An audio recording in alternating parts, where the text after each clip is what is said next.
Session to order. Please join me in the Pledge of Allegiance.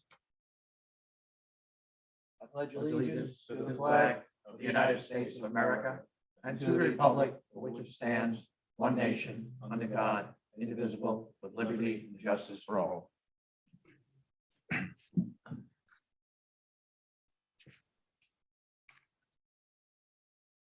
Okay, first thing on the agenda is we have another presentation from our community housing folks. Liz, you want to give us an introduction of what we're doing?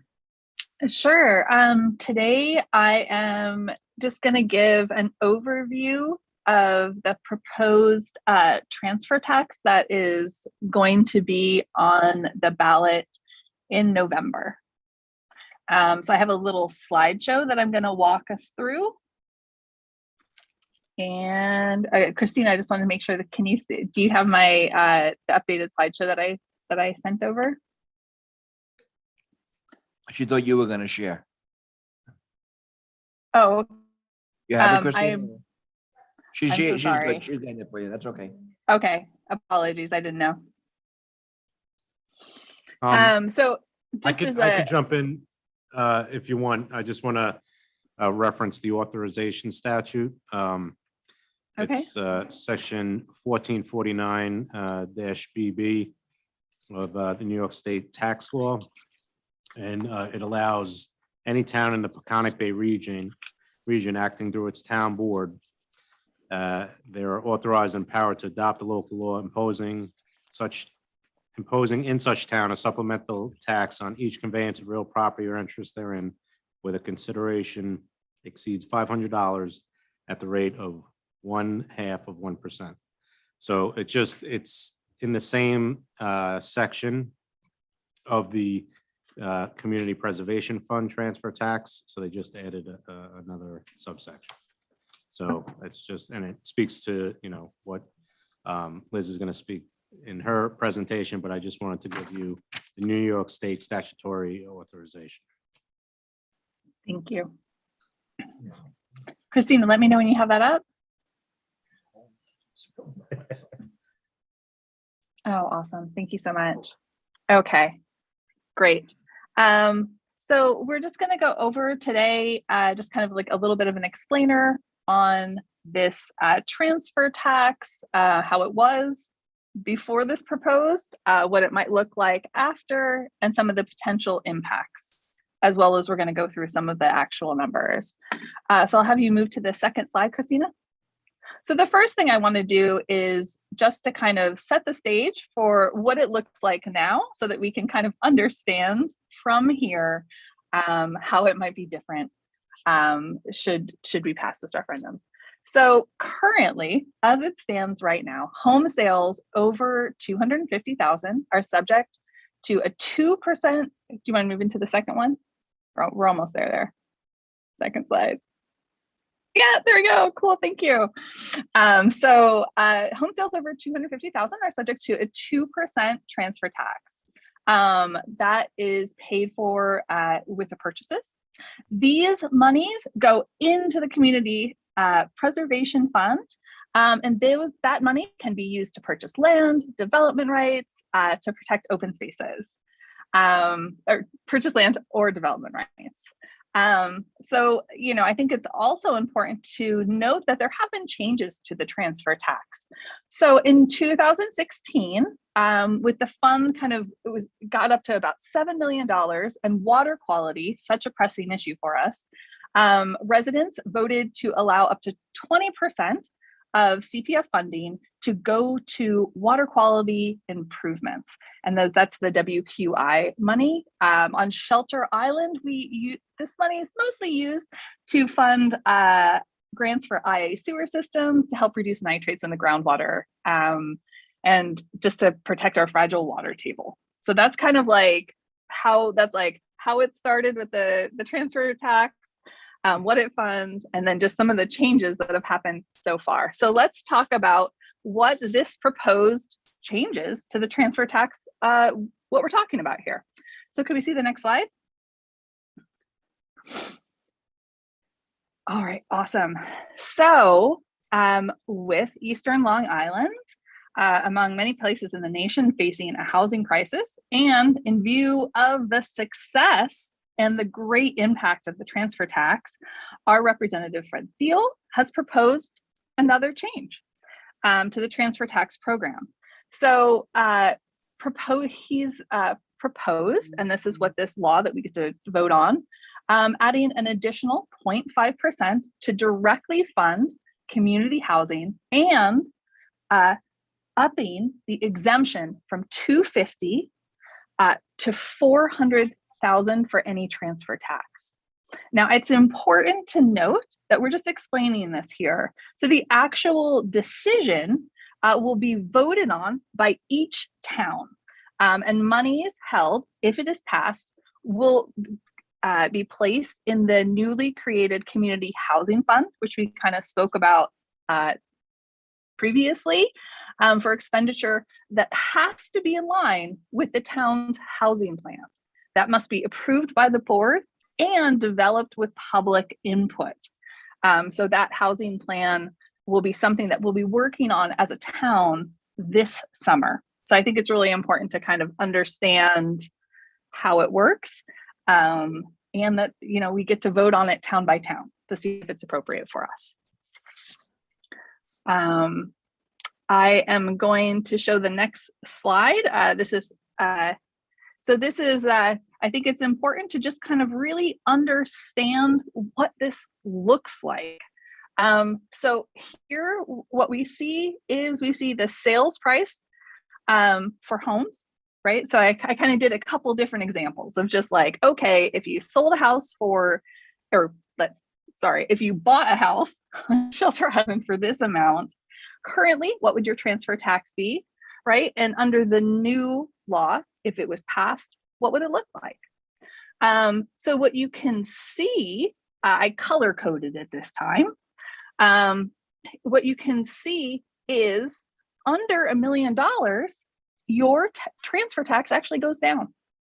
At $1 million, it's the same, and above $1 million, it goes up.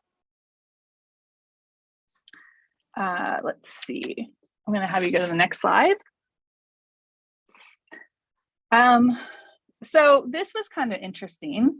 So went kind of through, crunched some numbers about this. So based on, you know, trying to think about what the impact of this would be. Like, what would the impact be on folks purchasing a house? So based on 2020 home sales, and those are like those are kind of like the best numbers we had to kind of work with at the time, about 33% would pay less transfer tax under the proposed changes. So this is, homes under $1 million. This is helping out lower and middle income households. That's who's going to see most of the savings, and you know that's who this legislation is really aiming to help. Now, I think it's also interesting to know that an additional 33% of home sales would see an increase of less than $5,000 on the transfer tax. So some pretty modest changes for a lot of the folks with this. Now, this was a great question that I had gotten when we were talking about the housing fund, which is a separate vehicle, we're talking about the transfer tax, and right now it's split up between CPF and the water quality, and what this proposed transfer tax is kind of splitting it again, right? So how would this affect CPF? So I thought, hey, let's go in, dig up some numbers. So obviously we don't have a crystal ball, but we can base some math on previous years. So our expectation is the impact on CPF and WQI will be pretty minimal, based on just real talk, the low volume of housing stock for sale on the market under 400,000, right? So I went back and I actually pulled some numbers, and in 2021, 8 out of 151 properties that I saw sold at or below 400,000. So if the proposed law had been in effect in 2021, I calculated approximately that the CPF and WQI together would have made, there would have been about $50,000 less that would have flowed into the CPF. So it's a under 1% reduction. So let's kind of hold back and put this in perspective. Now, community preservation and water quality are really important to this island. So it's really important as we consider working on housing that we make sure that we keep front of our minds also our preservation and water quality, and making sure that we have enough money and resources to accomplish those goals. So I thought that it would be interesting. I pulled the current balance sheets as of 5/5, and I thought it was interesting to know that the CPF currently holds just under $15 million in reserve. And just for a sense of kind of how it's funded, it received about $5 million in 2021, $3 million 2020, and combined CPF and WQI spent $4 million in 2020 and about $300,000 in 2021, which is to say that our community preservation fund and water quality are in a solid financial position. So I think it's for obviously the town to decide, but I think a $50,000 variance, I don't imagine impacting our conservation efforts very much. So I think it was just important to just kind of run through that. I know that there's been a lot of questions. So let's move on to the next slide. All right. So let's talk about what the impact is going to be here on housing. So similarly, what I did was, as I said, okay, so let's look at the home sales in 2021 and just kind of imagine, let's say if this transfer tax would have been in place, what kind of revenue would we be looking at to be able to use towards our housing goals that we can establish together. So if the bill would have been in place in 2021, we'd have approximately $1.1 million available. Now, obviously, that's significant. Currently, I know one of the challenges that we face with the Community Housing Board in trying to work on our housing is that we don't have access to town funds. It requires a great deal of creativity and ingenuity. So significant. I think that the other thing that's really important that this could help us with bigger projects, because obviously if you ever tried to build something, $1.1 million, especially if you're trying to build more than one thing, doesn't go too far, is that with an ongoing funding source, the town would have the option to borrow against, to issue bonds and kind of bond against this future revenue source if you wanted to fund larger projects. So really what it would allow us to do is be able to do more than potentially one house at a time, or really what it is about though is funding what the town decides in our public input sessions is the best choice for our town, but this would just give us some options. So that is mostly what I have for you. I also just want to really stress that any housing plan that this would potentially fund, should it be passed in November, is dependent on public input to determine what an appropriate use of this money, should it be passed, would be. So that's what I have for you, friends. Okay. I just want to chime in on a couple of points. Great job, Yep. Liz. It should be noted that we're not voting on that 400,000 exemption, raising it from 250 to 400. That already has been contemplated by the legislation, and we have to amend our CPF to raise the exemption anyway. So that $400,000 exemption is irrelevant to the tax per se as far as the vote. Thank you. And then additionally, there is a first-time homebuyer exemption that also will be made part of our code that purchasers who are bona fide first-time home buyers will be exempt from the transfer tax. I think I'd like to also piggyback on that and just point out that the referendum is going to be on whether or not to impose the tax. So it's not to whether or not to put a plan in place. We as a town have to put the plan in place, and we should put a plan in place, because whether or not we get this funding, we can still use that plan to guide how we look at affordable housing. And if we don't, if the referendum doesn't pass, we will have to look at other funding sources, but we can still proceed. It just having that funding source would be helpful to have that money and revenue stream. Yeah, agreed. And it should be noticed that noted rather that preservation and community housing are not mutually exclusive. So again, the change to the $400,000 exemption is necessarily going to reduce the community preservation fund. But all we're talking about here is you have to look at it in a vacuum. We're just looking to add 0.5% to the existing 2% to have that 0.5% be an additional continuous funding stream for the community housing fund. It's not going to be commingled with the community preservation. It has nothing to do with that. That's separate and distinct. This is 0.5% of the monies of the new tax, again, goes directly into the newly created community housing fund that this town board has already adopted. Anybody?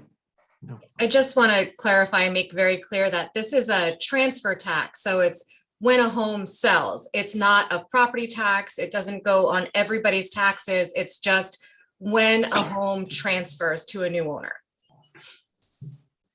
Right. So Liz, I see you and Peter. Peter, go ahead.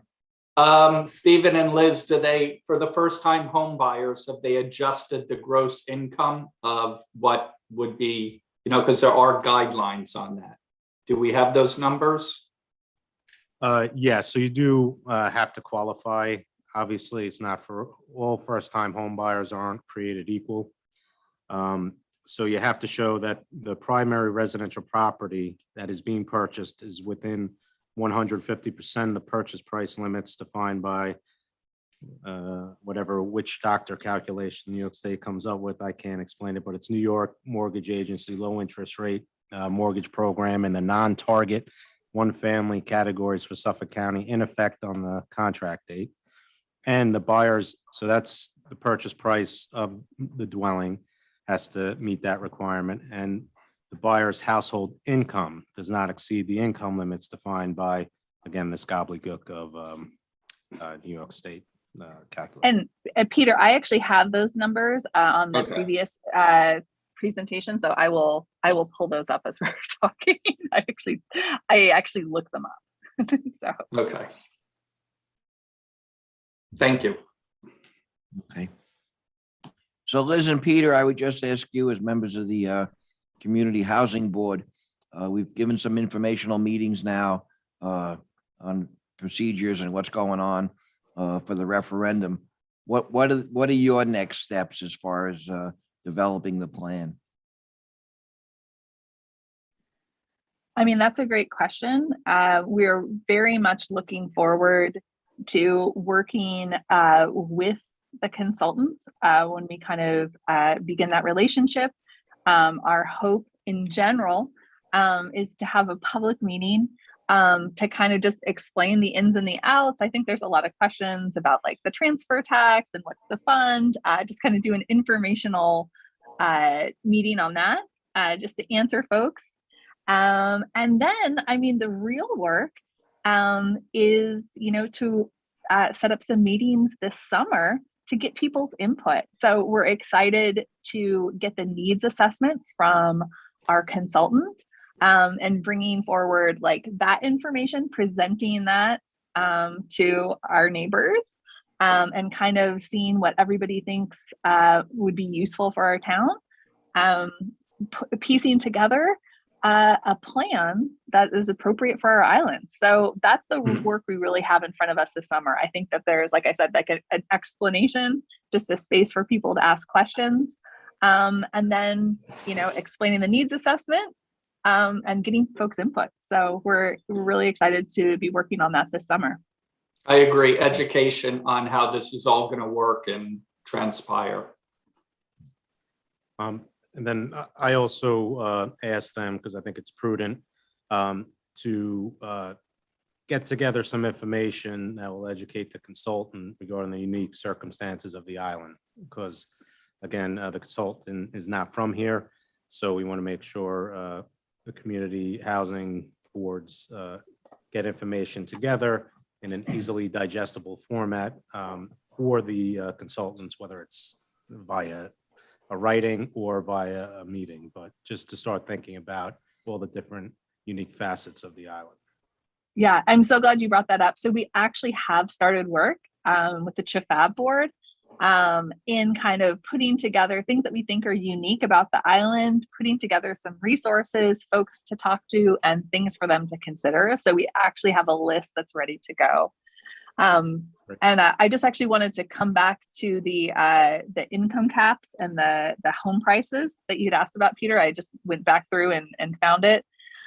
So currently the primary residence I'm guessing if it's the same limits that we're talking about for the first time home buyers, the primary residence is capped at a price of $1,079,000. And then income is capped at $124,700 for a 1 and 2 person household, and $145,800 for a 3+ person household.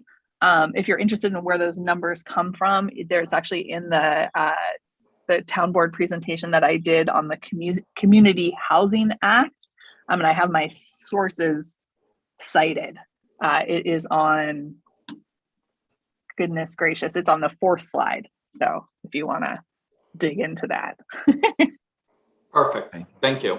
BJ and Meg, I know we put out the RFPs for the TDR, for the needs assessment, and we also talked about the consultant for the comprehensive plan. And any idea where we are with the consultants getting back to us?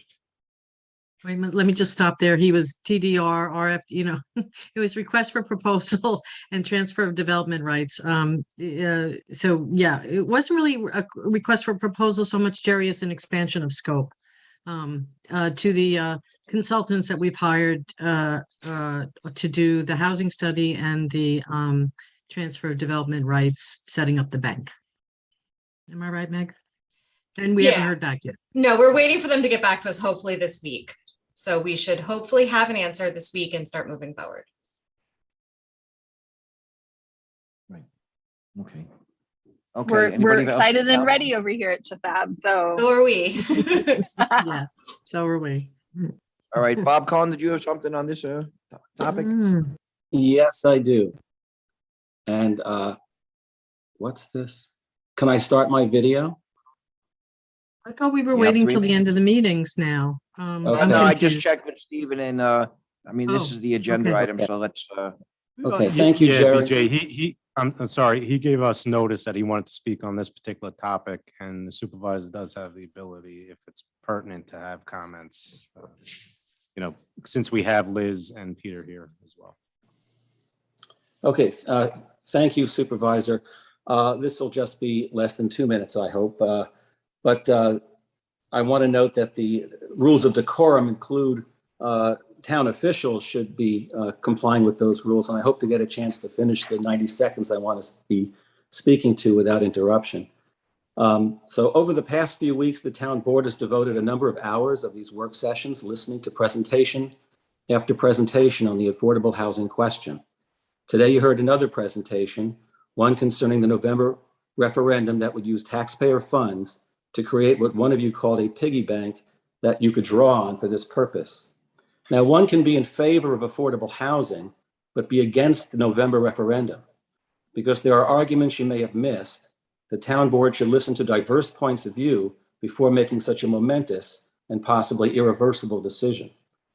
However, it is clear from your actions that you will not tolerate anyone sitting on any town committee or advisory board with views substantially different from your own.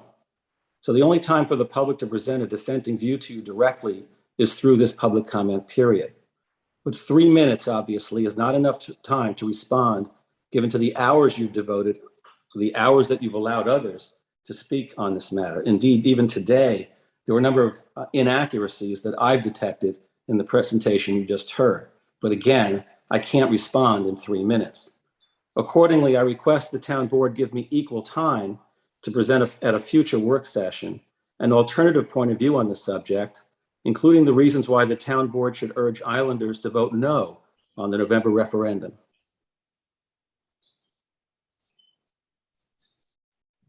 Okay, I would are you done? I'm done, thank you. Okay, thanks, Bob. I would say, if and when you feel the 3 minutes aren't enough, feel free to email us your thoughts, and we will review them and discuss them.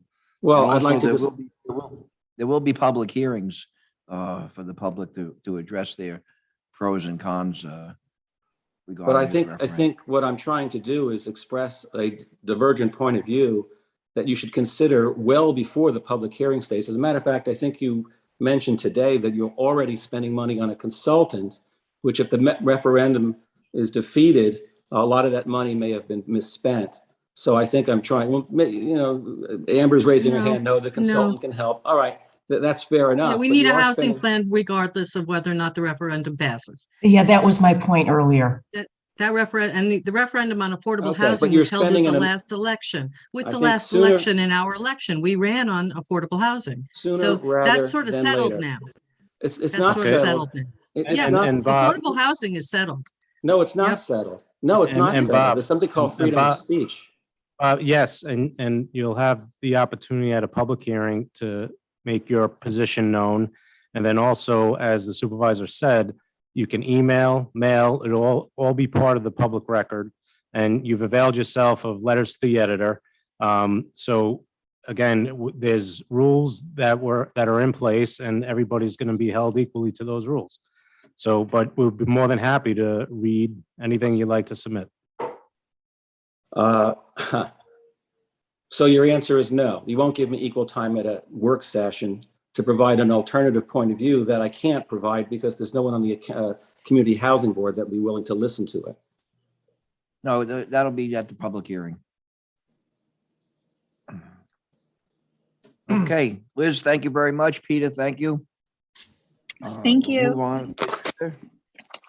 Next item on the, BJ would like to discuss the town board meeting calendar for the remainder of the year and some thoughts on why we might want to change it.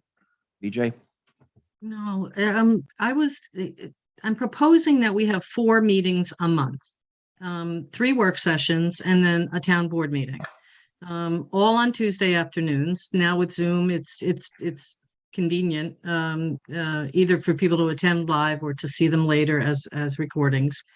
I like the idea of putting a week between the last work session and the town board meeting, just to better prepare for that meeting. I also would like to just have one fewer meeting in a 4-week period. I just think it makes sense. It would help our efficiency. And yeah, that's it. And I know it's kind of unusual to do this mid-year, but now that I've sort of sat in the seat, I'm proposing it. Yeah, okay, I think, this discussion and just what you just said, that you've been sitting here. I mean, we're looking at ways to make things more efficient, to try to, not streamline what we do, but just do it better. Traditionally, work sessions have always been on Tuesday. They've always involved the public. Last time I was here, we used to meet Friday nights for our town board meeting. Dottie, I'm not sure when that changed exactly to Friday afternoons, but any idea on that one, Dot? Quite a while ago. Yeah, I don't know exactly. I would have to look that up. yeah, it was Over 7 years. within the last 20 years. Yeah. right. Changed. And again, there was discussion back then that, well, the reason they were at Fridays at 7 o'clock was so people had a chance to get out here and attend the meetings if they wanted to. And then whatever reason they changed it to 4 p.m. But I think one of BJ's points well taken. is that today with Zoom, these meetings are accessible to everybody pretty much wherever they are and whatever time of day. Yeah, it is harder for some people when they're working to carve out, an hour at 1 o'clock, but Stevens looked at other towns, and I think we're the only one that has so many work sessions in a completely separate time for a town board meeting. It's always worked for us. So I don't know, I want to make sure, in this discussion that there's a reason, and it's going to prove, fruitful to make a change like this. So, I mean, I'm open to discussion. I really have no thoughts on it. BJ, why don't you pitch it to us? Wait a minute, Dottie. I'd like to hear Oh, what Dottie, Dottie you wanna has to start? say. Yeah. I would just like to say that it would be very hard paying bills only once a month. That's one of the reasons why we do it the way we do. Yeah. Could we tack that bill paying function onto a work session, a second work session, sort of every 3 weeks or not? We could do a special meeting, BJ, Yeah. at a work session. And back So to just BJ, that- sell us on this. Well, I'm gonna also note that on Friday meetings, the attendance isn't overwhelming. By having them Fridays at 4:30, it doesn't feel as if we're grabbing a big portion of the working citizen. It really doesn't. So that was one of the reasons why I thought this would be okay to do, and get more in line with, not more in line with, but just to. I kind of really like this idea of a week between the last work session and the town board meeting, and to go to 4 total meetings a month. Just in terms of the preparation, et cetera. If I could just chime in for a second, you do have the authority to change the meeting schedule at this point. We would have to amend the January 4th, 2022 organizational meeting resolution number 1 to do so. And just so you're aware, the larger towns have 2 town board meetings a month and 2 work sessions a month. So, but generally speaking, the work sessions are before the town board meeting. So that's just 2 days a month that they're meeting. And they only have 2 work sessions. They don't have more than 2 work sessions. And then there's even municipalities that have 0 work sessions and only 1 town board meeting a month. The law says if you're a town of the first class, that you must have at least 1 meeting a month. That's the only, and we're not a town of the first class, but only in name. only in name. And it's just based on population size and stuff like that. But other than that, there is no requirement for the frequency of work sessions and or town board meetings for a municipality that's not of the first class. Stephen, how do town boards that don't have work sessions get anything done? From what I was told, the town attorney speaks individually with all the town board members. And then also they have less than quorum meetings done. This municipality, has fully embraced transparency by having work sessions every week and being open and available to the public. I think it would be quite difficult to do it that way, and it should, and frankly, should not be done that way. But it's up to the board how they want to structure their work sessions and meetings. So I would ask Jim and Amber as the 2 longest sitting members to just give us some thoughts on, how we do it now and how we can do it better. I yield to Amber first. I have some thoughts, but Amber, go ahead. My first one is, BJ, if you ever attended any of the short-term rental meetings, the actual town board meetings, not just the work sessions, those were on Friday nights, and we had to move to the school auditorium in order to accommodate the crowds. So, and I think that having the meetings on a Friday night is beneficial, because there are generally, working people who have to be on site at jobs doing things that just can't take a break on a Tuesday afternoon at 1 o'clock. They work off island, they can't get back here, even with, Zoom and, if we maintain hybrid. I feel like getting rid of that public access after or towards the end of a workday is really important, that we need to keep that. Do you think that could be accomplished on a Tuesday? After a work session? Well, my thinking on that also was just because, historically being a second homeowner community that, with a, fair number of voters in that second homeowner community, having the ability to say, I'm going to reschedule my weekend so that I leave half a day early so that I can get out to Shelter Island on a Friday night so that I can have input. I don't know, Amber, I actually see it. No, sorry. I was going to say Zoom has changed that access, but I feel like sometimes you want to be in person to make your point. No, but I actually see it as worse on a Friday. It's sort of like you have plans to come out. Should I Zoom or should I, drive? It's almost an interference at that time for public access. Because if you can't make it, you would Zoom, or you would drive out at the end of your workday or at the middle of your workday. And the way traffic is, it takes 4 or 5 hours now. But I just wonder, okay, just that said. My comments are this. First of all, we could always try something, for a period of 3 months, so it's 6 months, and see how it works. And if it's not working, go back to what we have had. You don't know unless you try something whether something is going to work. My second point is I don't know whether we're hearing this for the summer months or for 12 months a year, because life on Shelter Island changes dramatically during the high season versus the other 8 to 9 months during the course of the year. My third point is I would like to just try to think outside the box and say, what about if we went with this kind of a schedule? A work session on a Tuesday, week 1, a work session on week 2, same as we've done. Take off the third work session and go to a Friday and keep the Friday sometime late afternoon town board meeting. And after the town board meeting is officially done, create a time period immediately following, and most of our meetings go between 4:30 and 5:30 or 4:30 and 6.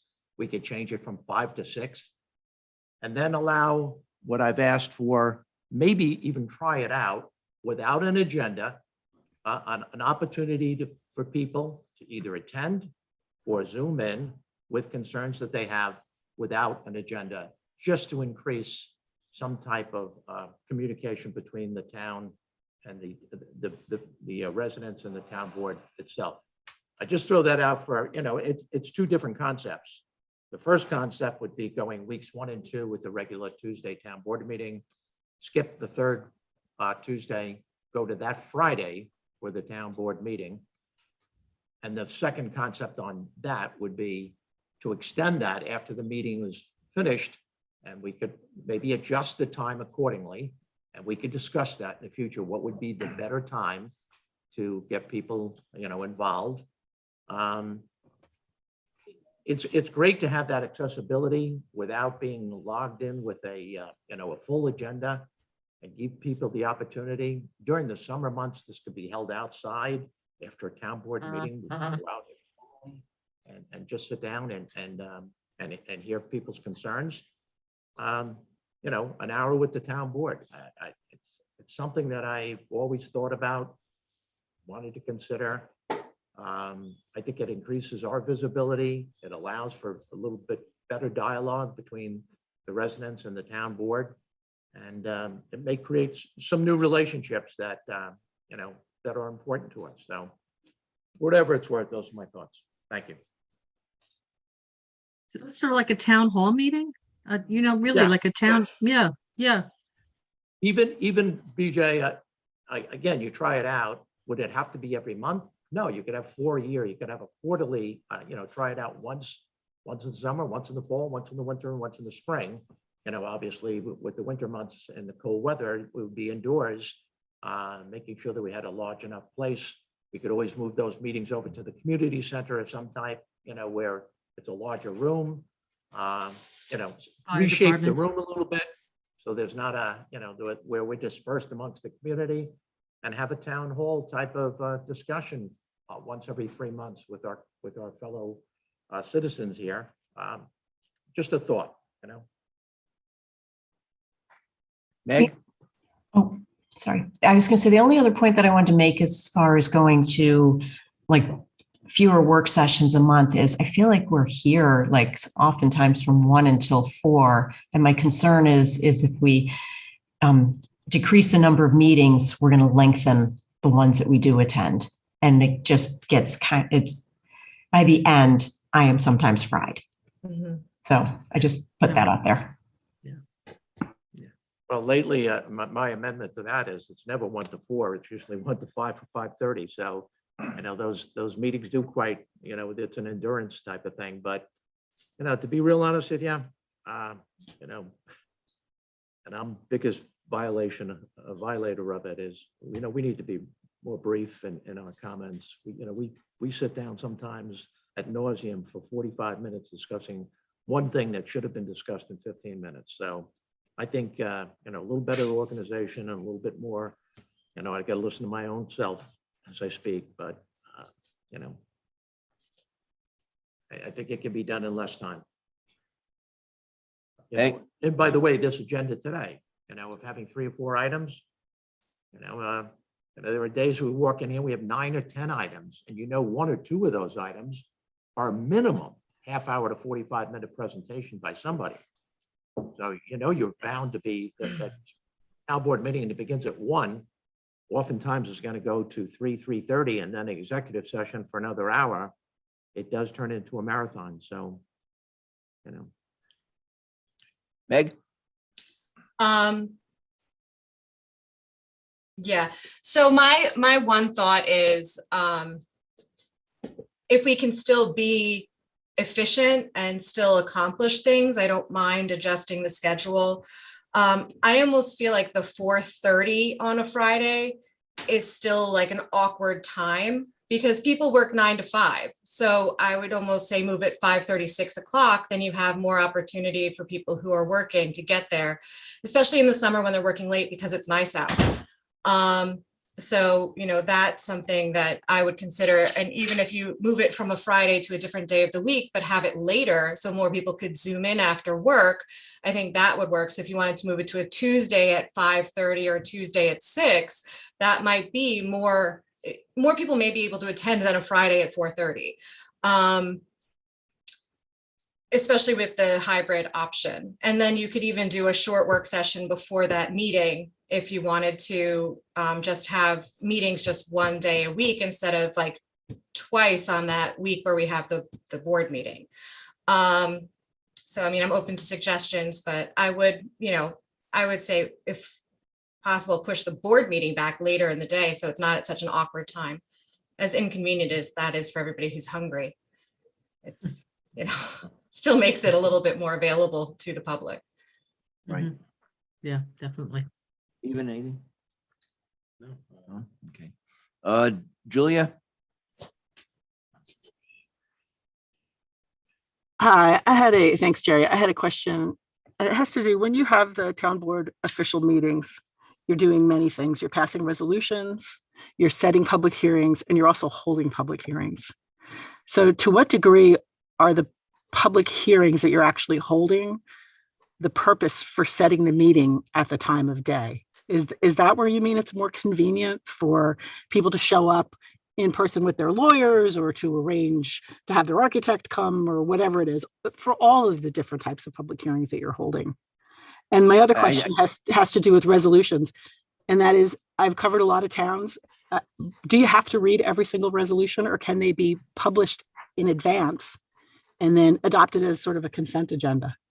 What is the purpose of reading them into the record? It takes a tremendous amount of time. Thank you. Thank you. I think the first question is twofold. I think, yes, obviously for the people that have to attend for the public hearings, it might be a tough time of day for them really, they're gonna have to sacrifice something else to be at that meeting. But I think it was more so for the public to attend, to have input if they want to, or, to be able to be involved in the meeting. That's the way I saw it anyway. And the second one, we talked about this, and I try to watch the other towns, what they do. And Stephen has started to do some summaries for us that will read the summary rather than reading the the entire resolution if they're big ones. And also, we have to study a little more. Some of the towns bundle the resolutions, and they do, everybody looks at them beforehand and they'll say, resolution 1, 2, 3, 4, and that's it.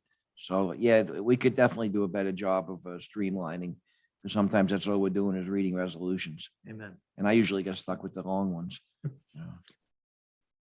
Dot's got her hand up. Dottie? Dot? The trouble with that, if you don't read the resolution, the people don't learn about it until it comes out in the paper. And sometimes if it concerns them, they do get concerned.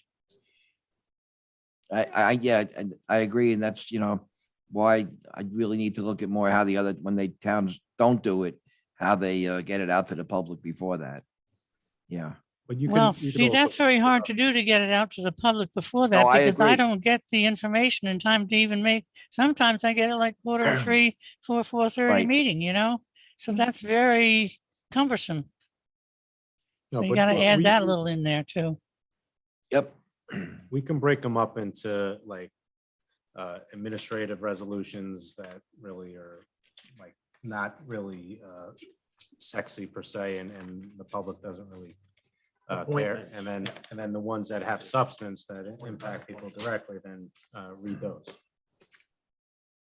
Yeah, I like that. I think we could work on this in the future to streamline the meetings. That's for sure. Yeah. And- I do agree that, when you read 25 different people being nominated, Hey. resolutions for people going out to individual committees, or people, it's just, I don't think people really care. I mean, we used to read all the budget transfers and everything else, and it's a whole bunch of numbers that people just, it'd be better off if you that interested to be able to get a copy of it rather than sit down and listen to it. There are efforts that we can make to streamline the meetings. There's no doubt about it.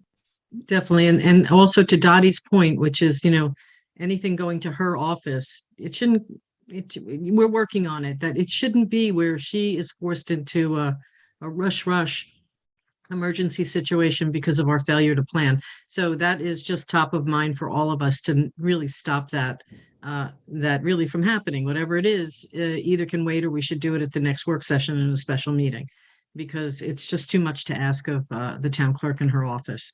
I don't know. I kind of I'm like going towards Meg's idea of a later town board meeting on a Tuesday to try it and try to have the 4 meetings a month. I don't, I think we can sit on this and think about it and come back to it next week. Yeah, I think it would be good to maybe get some public input. I'd say Yeah. let's give it 2 weeks, and I'm sure Yeah. the papers will report on it, and we'll see if we can get some conversation started, what the public thinks about it. Yeah, I can live with that. And I think the other thing it accomplishes that you wanted it to accomplish, it's been a weakness here, is you're putting some time in between the Tuesday meeting and the work sessions and the Yeah. town board meeting itself. So it's a minimum of 7 days. That gives Dottie's office, a much, much better chance. And then the supervisor and the town board need to establish a drop dead timeline. You have that Tuesday meeting before the Tuesday the work session before the town board meeting. It's 7 days. Well, that Thursday at 4 p.m., that's the drop dead date. That gives Friday, Monday, Tuesday, it's a 5-day buffer in between the work session and the town board meeting, which is nice. And I'm sure Dottie would appreciate that, and the town clerk's office would appreciate that. So I think it's a good idea. You don't know unless you try it. But that's not a bad idea. It takes into concern Dottie's comments about paying the bills on time. With pretty much sticking with a similar format. And also certain municipalities alternate their town board meetings or village board meetings, where 1 week it'll be at 4, the next week it'll be 7, then goes back to 4, then 7, 4, and 7. So you have complete leeway to design this to best get public participation, but also, streamline the process. Okay. All right, so we'll continue this discussion. Mhm. Thanks, BJ. Thank you. Thank you. Okay, next thing on the list, we have it as priorities. It's really not priorities. A couple weeks ago, Councilman Colligan had a list of things that he would like to see us address going into the coming months, things that he felt we can accomplish. And I responded with a list of things that I felt, we're doing now or we can finish up. So I just kind of wanted to go over them with everybody. We have a tremendous amount of things on our plate. We're trying to get a lot done. We are getting a lot done. And then things pop up that we have to address immediately. So it's kind of hard sometimes. But I just want to, before we, start tackling things that we, would like to, I want to make sure we're finishing things that we've started. So this is just what I see that we're addressing going forward. Obviously, housing, we're going to continue the TDR process. We're waiting on the needs assessment. We are having the public informational meetings, and we will continue. Actually, I have a meeting this week with some potential builders that might be interested. So just to go over, just keep moving forward with the housing. We're not saying we're going to have a plan together and start building houses by the end of the month, but we want to keep moving forward. Housing and water were the issues that every one of us ran on, and they're the two main topics. The second one is the wastewater project. And again, this is one that we've been working on for a couple of years now with grant money and with the engineer. So we'd like the engineer to proceed with that. And we're going to start investigating possible funding sources. So Jim's working with the grant committee and the grant writer, and we're going to be talking with our assemblymen and legislators to see what kind of money's out there for us to probably do something with that. The next one on the list is also water related. I have Suffolk County Water, and this is investigate possible funding sources.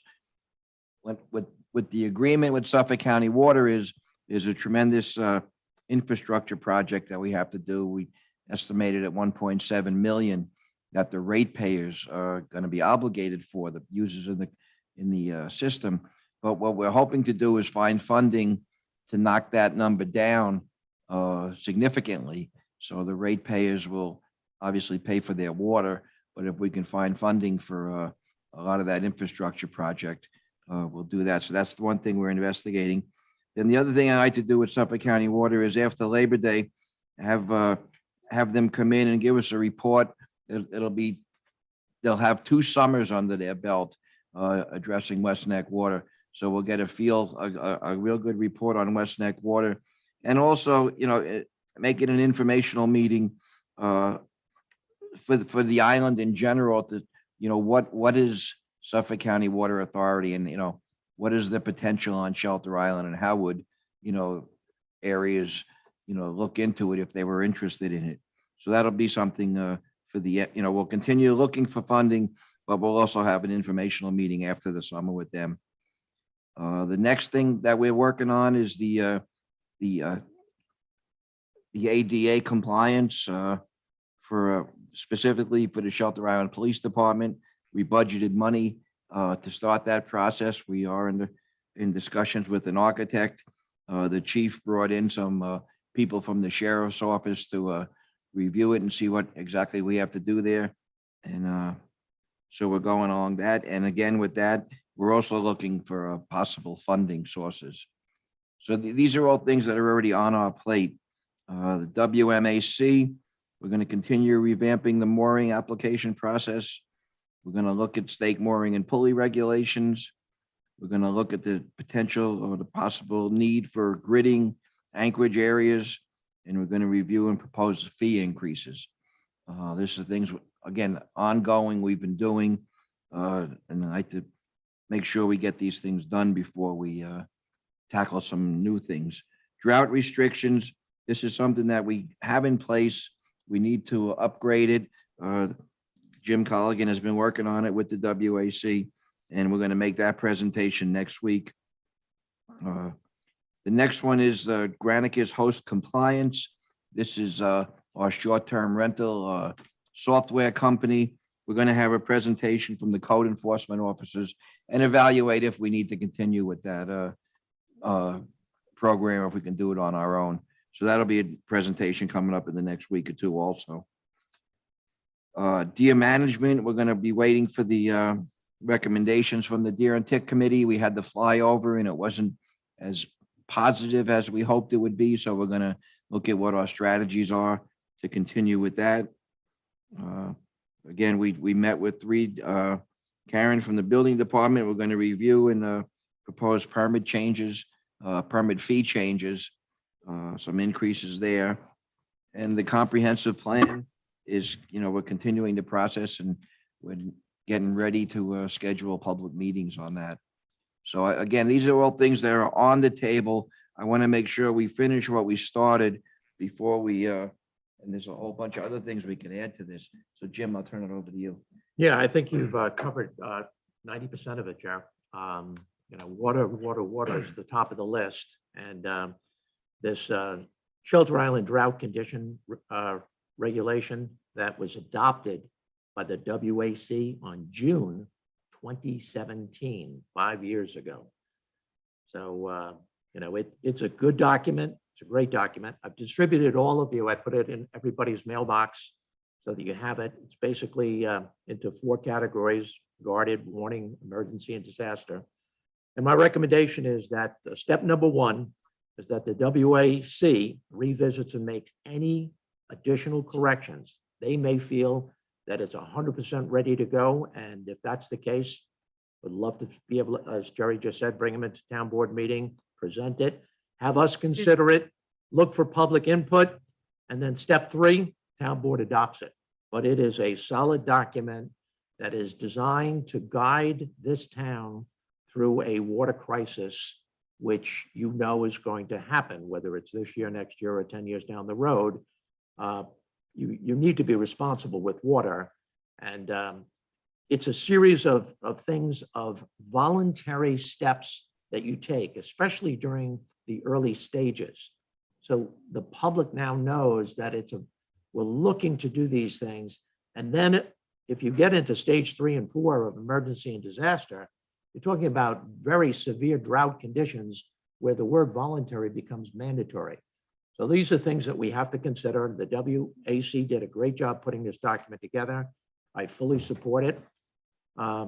Step number 2 is always deer management. And I think Jerry made the point, the flyover didn't kind of produce the results we wanted. We didn't take a step backwards necessarily, but we didn't take the step forward that we needed to. So therefore, we will wait for, this is a committee, headed by, with Bo Payne on it as a kind of a liaison to the committee as well as me.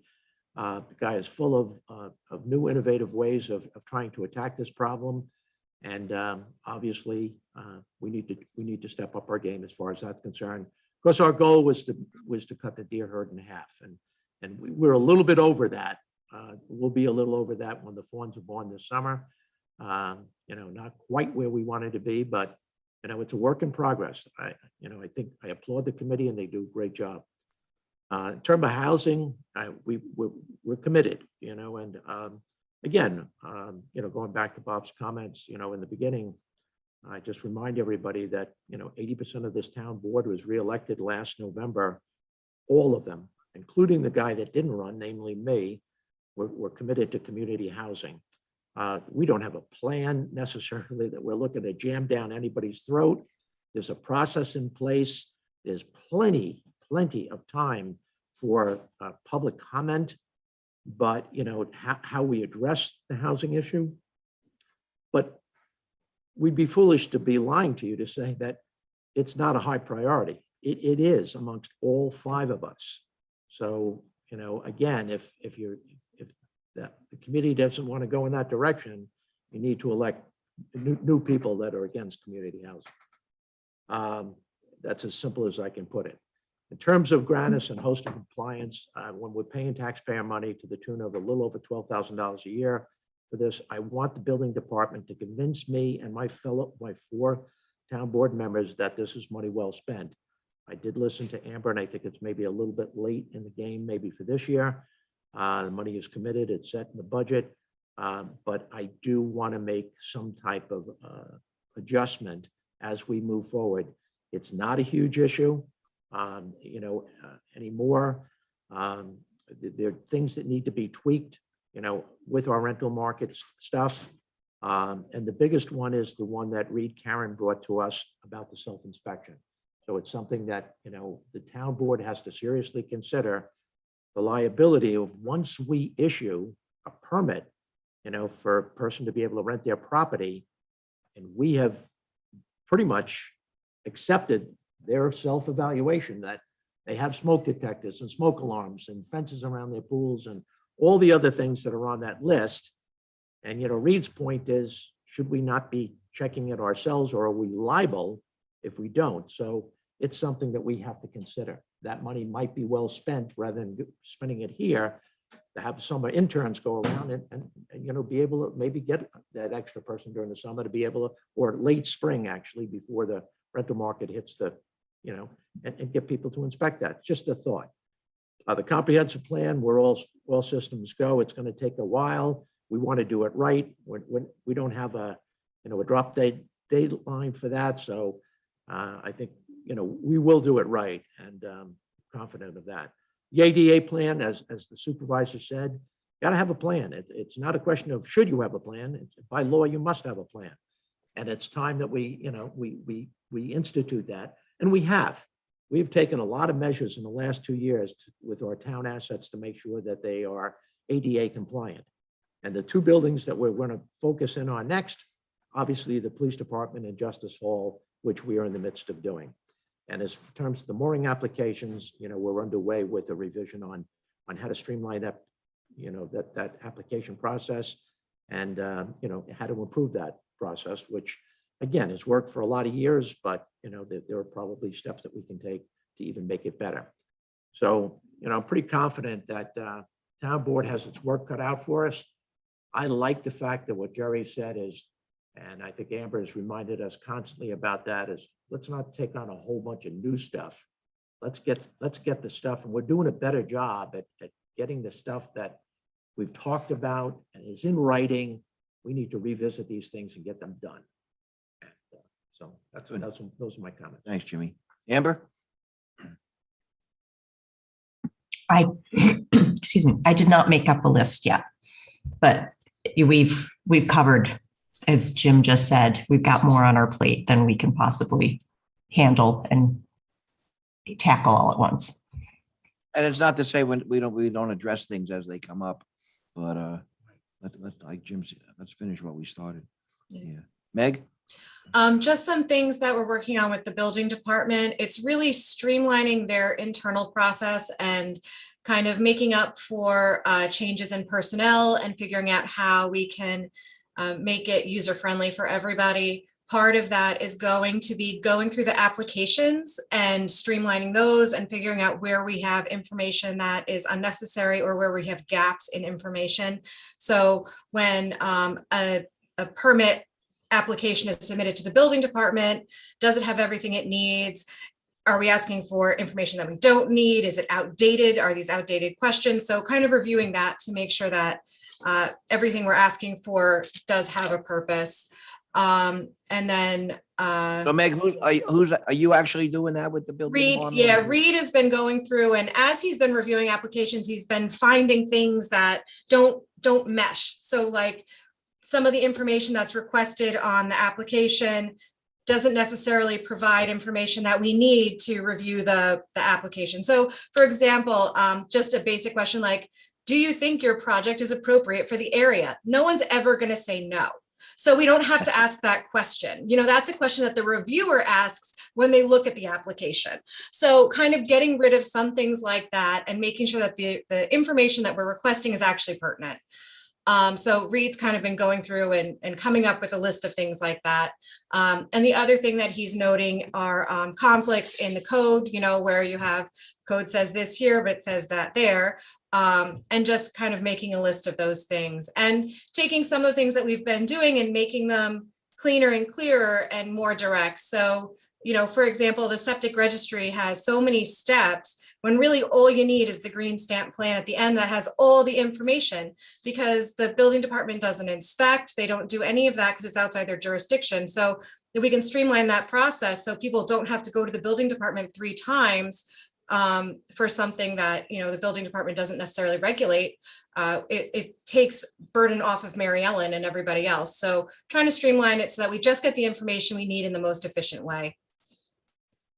So Stephen, what's involved in it? The building department will look at what they're doing, you know, say this is how we want to change it up. And does it have to come before us? Do we have to approve it? Or? No, that's all internal procedure. Okay. Mhm. Okay. But Meg, you know, a great point. Having sat in this position for 7 years now, I would say the 2 departments, you know, in the town that have had the greatest increase in work, the town clerk's office and the building department. I'd say the building department, the demands placed on the building department now versus a decade ago, day and night.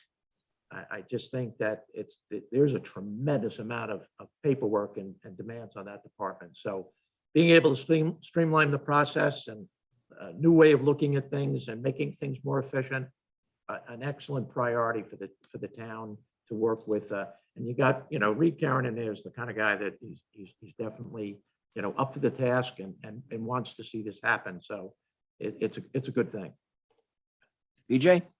Yeah, well, I also, to your point, Jim, the personnel increase reflects the increase in workload. You know, just a matter of getting everybody trained and up to speed. Yep. And a few tweaks that Meg wants to do, it'll be great. I just want to get the record, just so we know what's happening in the next month. The WAAC, I brought this up yesterday, the idea of revisiting their drought restriction recommendation, so that we would have that on the books ahead of time. And certainly they're amenable. And since it's a little bit old in the tooth, they're going to discuss it on their meeting on June 20th, make any revisions or, you know, that they think might be needed. And then they would present to us at the work session on June 21st. Okay. I like that better. I like that better because it is an important document.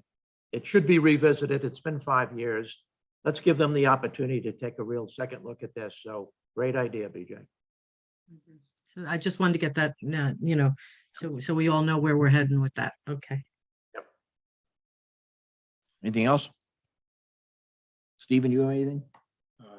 we need to address? Dottie, anything we need to address that we haven't talked about? What about the 4 o'clock limit on Wednesday? Am I going to get everything tomorrow? Yes. Yes. And if you Yes, don't, it okay. doesn't go on. And Okay. You heard it. here All right, first. good. Yep. We all need to do this. Yes, I hope so. Yeah, I know. Well, that's what I do on Wednesday afternoon. Right. Chief Reed, you have anything we forgot about? No, Jerry, I'm good. My only comment on the meetings would be that we do frequently get concerns from vendors about payments on time. So I thought Dottie's point on that was well stated. But I guess as a methodology, if you did it every 2 weeks, that might be helpful. I know it's a burden on Dot, and we just talked about her burdens, but that is one thing that we do hear quite frequently is payments. Okay. Payments every 2 weeks is very hard. Every 3 weeks is better because it's just all together. You know, you're doing it every minute of the day, you know. Yeah, yeah. Well, that's why we always set it back for 3 weeks, you know. Gotcha. Okay. Okay. Jerry, we're done with the regular agenda, right? So I just wanted to say more about WAC's meeting yesterday, if now is a good time. Yep, we'll go around the table. You can start. Oh, good, thanks. So yesterday was there was a guest speaker, Paul Boyce, an engineer and geologist, who does geothermal systems. So he came in to speak to the WAC about geothermal. He's been doing it 25 years. His first system was actually at the Ross School 25 years ago. Now he's doing 1 or 2 a month. And at the this is at the very beginning of this discussion. It's just a discussion that, we all agreed that only closed systems would be even considered, but now we will consider vertical systems. And that brings with it a whole bunch. Anybody interested in this topic should tune into WAC meetings for the next few months, because we're just going to explore it on a very detailed basis. I don't think I need to go into detail. Year-to-date rainfall is down a couple of inches as of mid-April. It kind of feels like it rained every day, but I guess it didn't. And so good that we're talking about these drought restrictions. Not that a drought is expected here. The forecast is for us not to have a drought-like condition over the next 6 months. That's the national forecast, but I think it's good to talk about it. Library series. The Water Advisory Committee is doing a monthly chat at the library starting on June 16th. So water, we're talking about it. So tune in either to the library calendar, or this work session to find out what the first topic will be on the 16th, June 16th. The fresh pond, we had that study done. I think it's completed. I'm actually not so sure, and I don't see Joe here today. But the exploration of where to site the mechanics that would be necessary to clean up fresh pond, that discussion and exploration is ongoing. And the WAC does want to tackle this year the idea of pesticides and fertilizer restrictions for Shelter Island, and perceiving that to be an important topic and worthy of their of a deep dive. That's it. BJ, while you're on that one, and that's a good place. Yeah. Just make sure that if at all possible, that we hook up together the CAC and the WAC. CAC is very interested in moving in that same vein. So rather than work independently, it might be nice just on that project alone that we at least put some of those people together from each committee. Well, then that would also include the green options, I think, Jim. Okay. Right? Yeah, Green Options has been looking into it for a while as well. Yeah. Yeah, it'd be good to. I coordinate almost it. wonder if we wouldn't be better if they all sort of did a little work on their own and then come together to formulate a Yes. final recommendation for the town board. Just the plan. thinking size. Yeah, that's an idea though. Yeah. So each one of the 3 committees, we got the word out to them that by such and such a date, we expect some type of recommendation based on the 2 topics. And then maybe in the fall, we can sit down and have a joint meeting with the 3 committees, and see if we can adopt something to give to the town board. So should we say September 1st? We would like to have a recommendation from each committee, September 1st, or is that too soon? Yeah, after Labor Day. Yeah. Yeah. I think that's After Labor realistic. Day. Early. Yeah, because if that's the case, then they can use the fair at the Yes.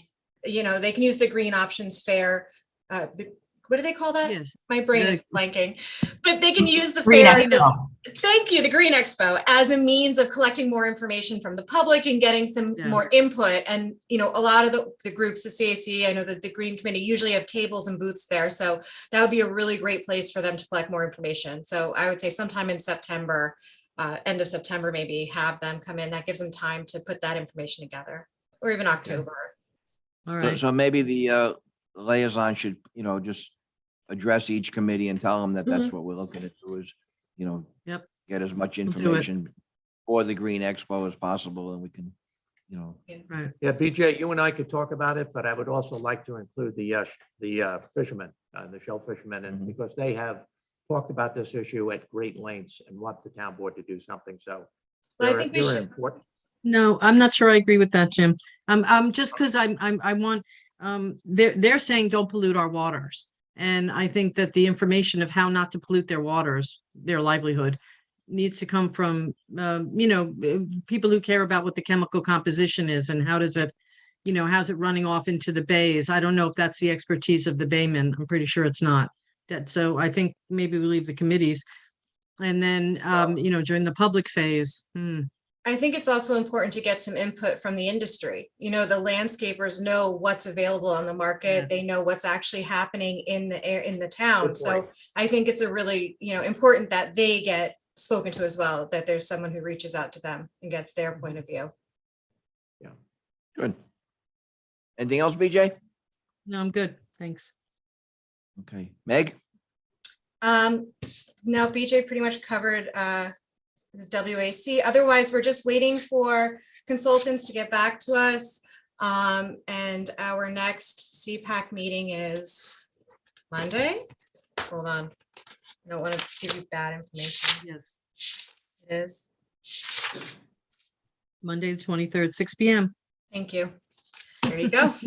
That's all I got. Okay. Amber?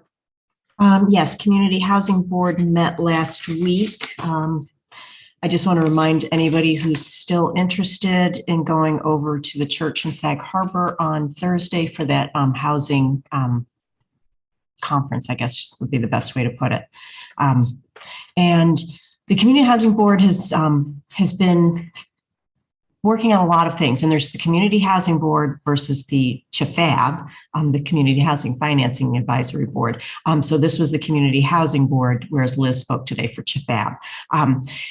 The Community Housing Board has been focused on a lot of different things. What it would take to bring a affordable housing project to actual execution, looking at zoning, with ADUs, affordable dwelling units, and things like that.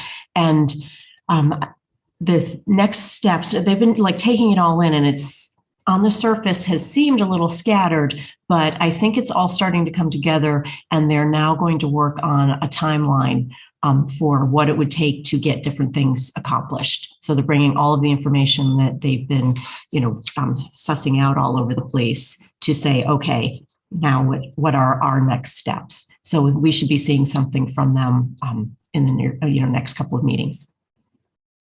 Good. And that's all that I had. Okay. Jim? Last Friday, we met with the Health and Wellness. We meet every other week. And there's a new orientation group that's, we train people up for caregivers. So we talk about progression of illness, both physical and mental illness, and putting people in touch with one another. We talked about shared caregivers. So a lot of people feel that they just need a break a little bit, so sometimes, maybe two families with similar kinds of issues can share a caregiver. The other thing is to try to attend to some of the needs of the caregivers themselves in terms of, of their jobs working with the public. We also are establishing some new groups for bereavement. I don't know if anybody realizes this, but in the community, we have professionals here that do a tremendous job with bereavement. So if you've lost a spouse, if you've lost a child or a parent or a family member recently, a good idea would be to touch base with our senior center. Lori Finelli would put you in touch with the right people that we have working on that. But a lot of those are women that are, extensions of our wellness program, and they're excellent. And the groups that we've worked with, a lot of these people have connected and are now friends, and they make contacts and they go out to lunch together, and it's working. So, hats off to these people that are doing this, volunteers trying to make things happen and ease the blow to people that have lost family members. Speaking about losing family members, Jim Polycron celebration of his life is going to be on Sunday, May 22nd, which is this coming Sunday at Salt from 1 to 3 p.m. For those of you that know Jim or knew Jim, Jim was a tremendous human being, a tremendous person that helped out at the senior center, did a lot of driving, a lot of assistance. I knew Jim real well from Mashonack, just a great guy, passed away on Christmas Day very suddenly. And we're going to celebrate his life this Sunday at Seoul from 1 to 3 o'clock. So if you're interested, come on down. Want to applaud Nancy Green, who wrote that article on Naomi and plus Naomi. It's on the front page. It starts on the front page of the Reporter of last week. A great article by Nancy. Gives you a lot of food for thought. Please, if you haven't read it, it's worth the read. The work on the comprehensive plan, BJ, I read your comments this morning and Meg's comments as well. I already sent an email off to the committee. We are going to rework those questions. I think you posed 3 very good questions that we need to take a look at. So we'll be working on that as well. The infant formula, we talked about the lack of infant formula. It's a national issue. Federal government's working on state government, local governments. And Dr. Potter, we were in touch with Dr. Potter on trying to see if we could close the gap on that a little bit. So that's another important thing. Want to congratulate Supervisor Siller for Friday night's presentation, State of the Town. I think it was well received. Thank you for the people that came. Thank you for the questions and the comments. It's still on Channel 22, so if you haven't had an opportunity to see it and you'd like to see a little bit of that presentation, it's available to you. But I think it's worth viewing. I want to congratulate the Lori again at the Senior Center to putting together the Senior Camp Day at Quinnipiac last Wednesday. Lori Finelli did a nice job. I also want to congratulate and thank Heather Raylick, John and Penny Kerr, Wendy Clark for providing the music. It was greatly appreciated. I think everybody had a nice time. For the artwork and crafts that were done. And for the Camp Quinnipiac staff themselves, Reggie and company, thank you very, very much. We really appreciated you opening your facility up at this time of the year. I think the seniors had a very, very good time. I'd like to remind everybody that we are honoring Marilyn and Ken Peischer, the Lions Club dinner coming up at Gardner's Bay Country Club in about a week and a half. So if you haven't got tickets, you can go right online at the Lions Club and take a look at that. This Saturday night, I'm just working and finishing up the Hall of Fame induction at school. We're inducting 2 teams, a fellow coach, Chris Tracy, who I talked to on the phone last night. Coach Tracy was a decade-long coach here, also the athletic director before moving on to East Hampton to assume a similar position. It's 7 o'clock in the auditorium, and it's a really nice event. Urge everybody today, it's school budget vote day today. Just a reminder, it's in the school gymnasium. If you haven't gotten a chance to get over there, the polls are still open for voting. That's an excellent budget with, I think, a 0% increase. And last but not least, I talked to Tim Pertel. We have a new member of of his committee, Steve Sanders, who's got a background with professionally with solar. So we're going to take another look over at the recycling center, for that project and for other projects. Welcome, Steve. It's nice to know, folks, that you have people that live in this community who might have additional time, or people who are retired that have a good background in a variety of things, as I've mentioned with the health and wellness, the ladies that are there, and of course having Steve on the green options, a great find. And we thank all the volunteers for all the work that you do on behalf of the town board. And that's all I have. Thank you. Good. Thanks, Jim. Dottie, you have anything for us before Friday night? I don't think so, Jerry. The agenda is going to be quite short. Good. Oh, good. Gonna hold you to that. Yeah, fine. That's fine with me. Okay. Stephen, anything else? No. Okay, open it up to the public. Any questions, comments? Julia, anything from the paper? Anything on COVID numbers that have been spiking? Amber, anything on any updates? I have not checked, but I'm with the numbers that I'm hearing around town, and me myself having had COVID last week. I think there is a little mini spike going on, but because I never went and got a PCR test, I only did the at-home test, and I don't know if that actually gets reported anywhere. So I'm not sure the numbers are helpful these days, unfortunately. We can look at the state and the county numbers, but again, I think home tests are not getting factored into that. So, but I'll pull it for next week. Thank you. Right, and we did have a spike in the building department, and we've addressed that, and that's the primary reason we're having a Zoom meeting today, just to play it safe. Yeah, I want to thank the library also for offering the boosters last week. Very nice of them, that facility. I don't know how, anybody get a number on how many boosters were distributed last week?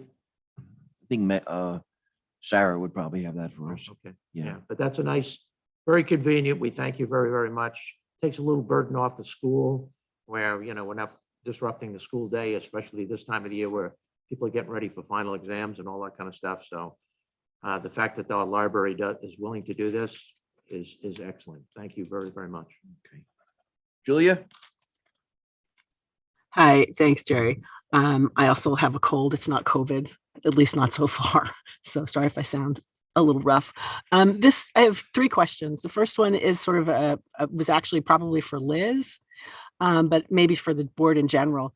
So in the past, when there's been efforts made to gauge public input, they've sometimes resulted in one portion of the public thinking people said X, and the other portion of the public thinking no, the results said Y. So my question is, what is going to be the mechanism for collecting public input as far as the housing plan? Right now, there's a lot of different boards. There's the Community Housing Fund Advisory Board, there's a Community Housing Board, and then there's this sort of grassroots thing called Shelter for All that's had a lot of meetings that have been popular and well attended. And I'm just wondering, what's the mechanism that's going to be put in place, or is that something that's going to be done with the consultant? Go ahead. I was going to say it will be done in conjunction with the consultant. So they have that kind of expertise, and so we will be looking to them. Okay, and then the other 2 questions might be for Stephen. First, I think I heard you say that the exemptions are going to be lowered regardless of whatever the outcome of the public vote. Correct. The state legislation already increased the exemption from 250 to 400. We just got to update our town code in kind. Okay, so that's already taken care of. And then can you just explain what the term mandatory referendum means in context of this November ballot item? Because mandatory referendum can mean different things in different contexts. Yeah, so mandatory referendum basically means that this local law will never become effective and in full force and effect until it's voted on by a majority of residents.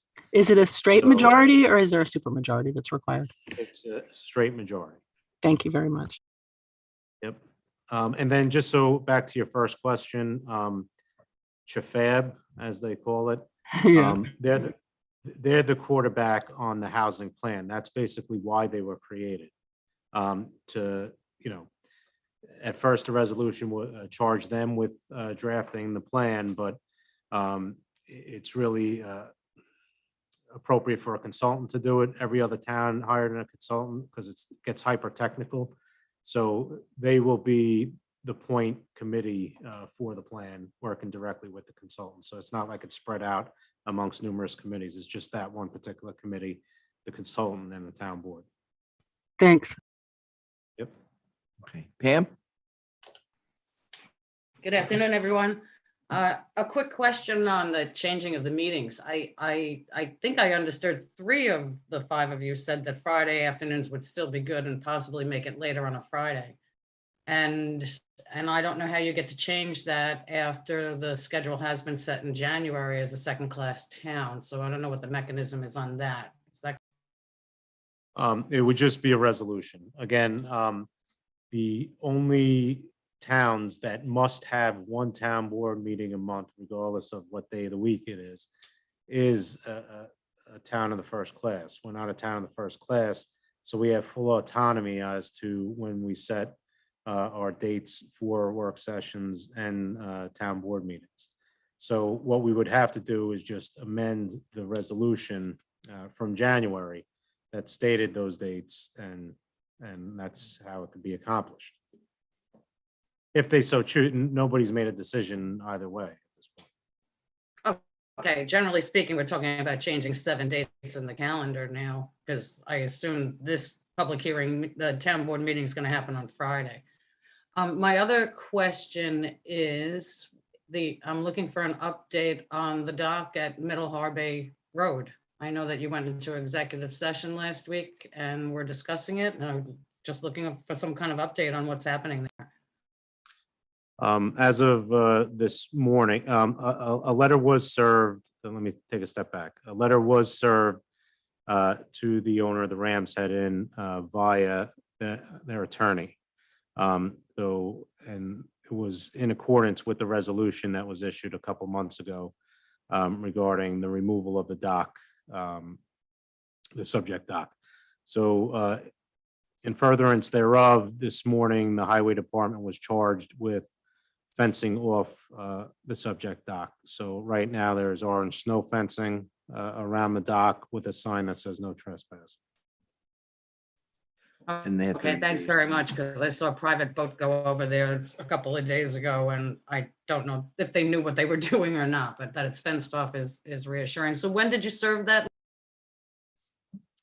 Was it a couple, I believe it was a couple days ago. I don't remember the exact date. And so the purpose of the letter was to remove the 2 floating docks immediately or within 30 days. 30 days. Just the floating docks, not the dock in its entirety? The floating dock at this point and cease the use. And that's why the fence is around the entire dock. Okay, thanks very much. Have a great afternoon. Thank you. Thank you. Anybody else? I do have some numbers for Julie Lane if she's interested. The Shelter Island count is 158. And I think the last time I checked, it was like 2 weeks ago and it was 154. So I'm positive that's not reflecting all the cases that I personally know about. And then the positivity 7-day average for Suffolk County is 10.3%, which is why I think that the suggested mask wearing happened once we hit 10%. Right. And again, the home, we don't think the home tests are recorded anywhere. The number is substantially higher, I would think. Right. Yeah, just as I was looking up that number, there is a place on the state, or maybe it's the county website, to self-report home tests, but I didn't even know that that was there. Okay, if there's nothing else, I'll make a motion, we adjourn. Okay, thanks, everybody. Is there a second? Second. I'll second. Aye.